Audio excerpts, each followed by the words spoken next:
Ensuite, à cela, je peux rajouter non pas des avantages, mais des nouvelles fonctionnalités à votre, votre système de téléphonie ou votre système de communication.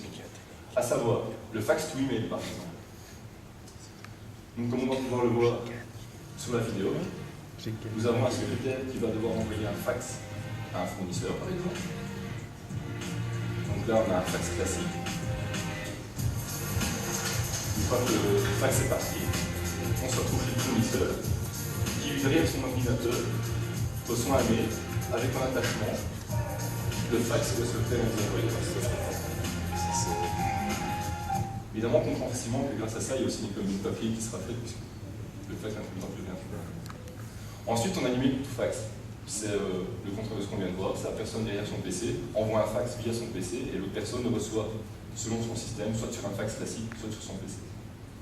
Ensuite, on peut aussi citer le voice to email. Très simplement, vous recevez un message sur votre répondeur ou votre messagerie vocale. Ce message, vous êtes ensuite envoyé sur votre mail. Vous récupérez via votre mail en pièce jointe et vous pouvez entendre le message laissé sur votre GSM, par exemple. Ensuite, on a le SMS to email.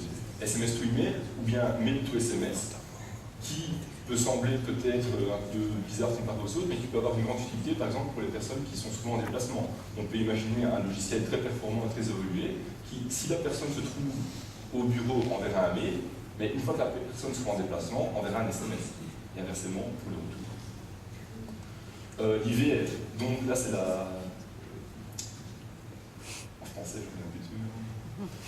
Répondeur interactif. Ouais, le répondeur interactif, comme vous avez tous par exemple sur vos messageries vocales, quoi, quand ils disent taper un, mais on va voir tout de suite un exemple. Bonjour, bienvenue à la soirée des 10 ans de BHC au Pass de Framerie.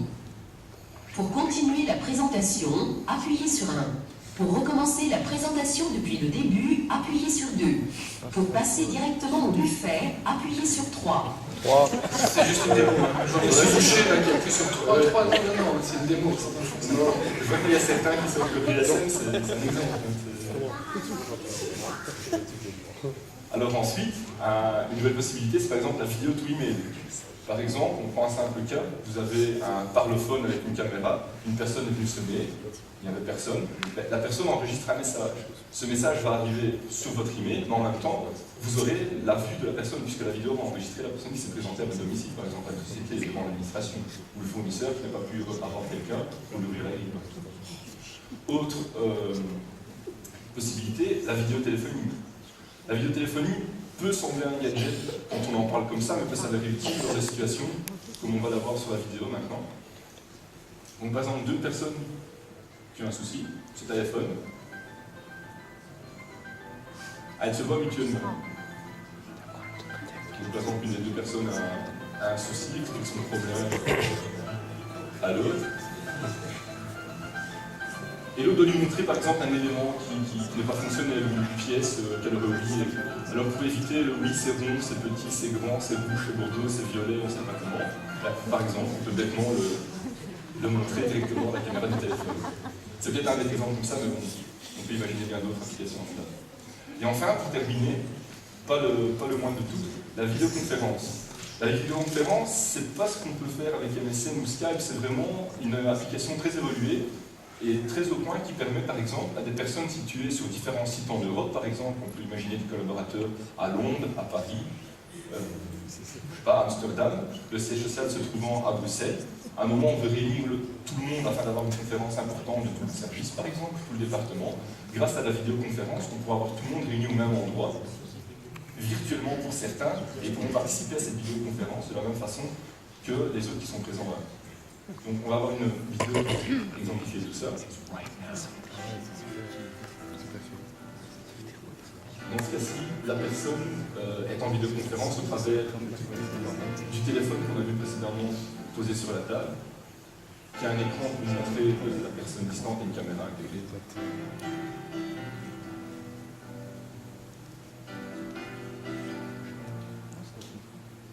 Ou alors elle peut directement être transmise sur un écran plus grand, comme on l'a vu là au centre de la table, par exemple.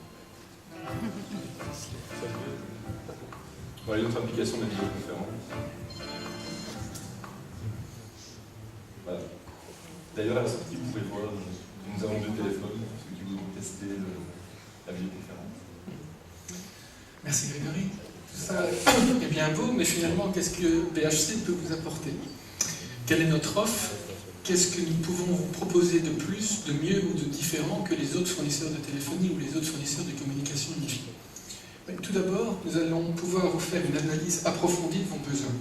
Donc c'est très bien d'avoir des solutions clés en main, mais c'est toujours la même histoire. Ça ne sert à rien de vous vendre une Ferrari si au départ ce que vous avez besoin c'est une camionnette. En téléphonie ou en informatique, c'est exactement la même chose. Il faut d'abord analyser ce dont vous avez réellement besoin, et sur base de ça, on pourra vous faire l'offre qui vous convient le mieux.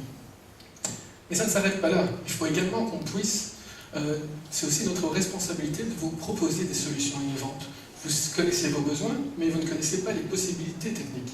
C'est notre responsabilité de vous expliquer ce qui est possible et ce qui, d'après nous, en connaissance de votre société ou de votre administration, pourrait apporter une valeur ajoutée à votre installation. Ensuite, notre solution de centrale se base sur un logiciel entièrement open source, Asterisk.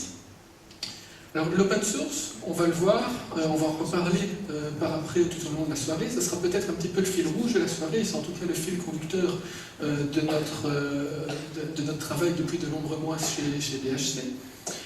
En quelques mots, dans le cadre bien précis du logiciel Asterisk, ça veut dire tout simplement que vous n'aurez pas à payer de licence pour votre logiciel de centrale, de PABX. Mais ça veut aussi dire, et surtout je dirais, que le code est libre, le code est ouvert, on va pouvoir le modifier, on va pouvoir l'intégrer, et l'intégrer quasiment avec n'importe quoi, et on va pouvoir le personnaliser au mieux à vos besoins.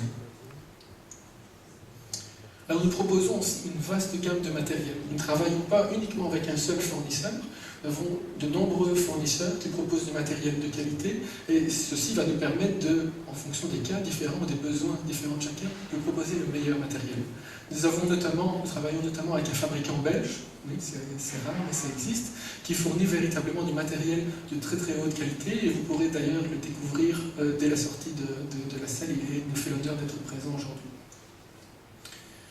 Ensuite, et finalement, avec notre longue expérience dans le monde de l'informatique, nous pouvons avoir une vue complète de vos besoins informatiques. Nous pouvons avoir une vue, ce qu'on appelle en anglais une helicopter view, sur l'ensemble de votre infrastructure et juger au mieux comment nous allons pouvoir apporter cette solution de communication unifiée dans votre infrastructure existante. Dans le meilleur des cas, on aimerait arriver dans des nouvelles entreprises où il n'y a rien, où on peut implémenter ce qu'on veut comme on veut, mais dans la réalité, ça ne se passe pas comme ça. Il existe toujours quelque chose, il faut faire avec l'existant, car vous le savez, quand on a une entreprise, une administration, on ne peut pas se permettre de dire on arrête de travailler pendant une semaine le temps d'installer le nouveau système et reprendre une semaine plus tard.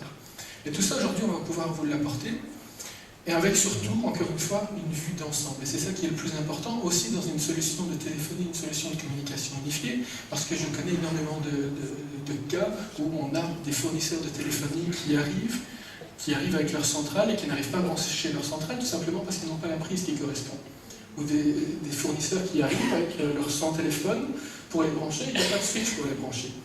Tout ça peut être évité avec une vue globale de votre infrastructure informatique. Pour conclure, je voudrais juste reprendre brièvement les différents points qui ont été évoqués et comparer la téléphonie classique, la communication classique avec la communication unifiée.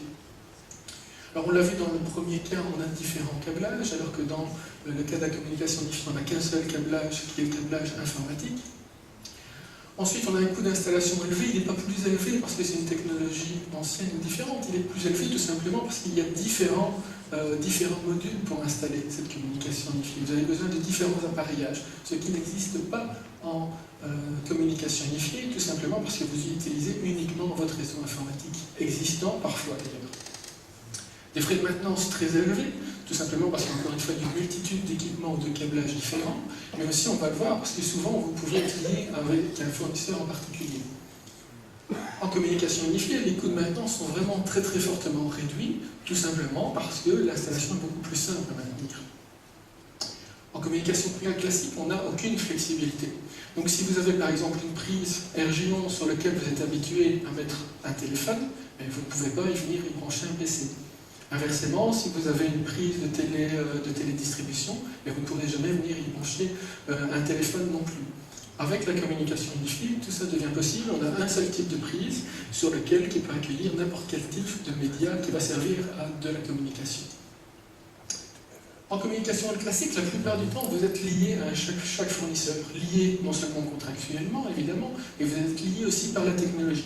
On parle de solutions souvent propriétaires qui font que vous vouliez ou non, vous êtes obligé de faire appel à ce fournisseur-là. En communication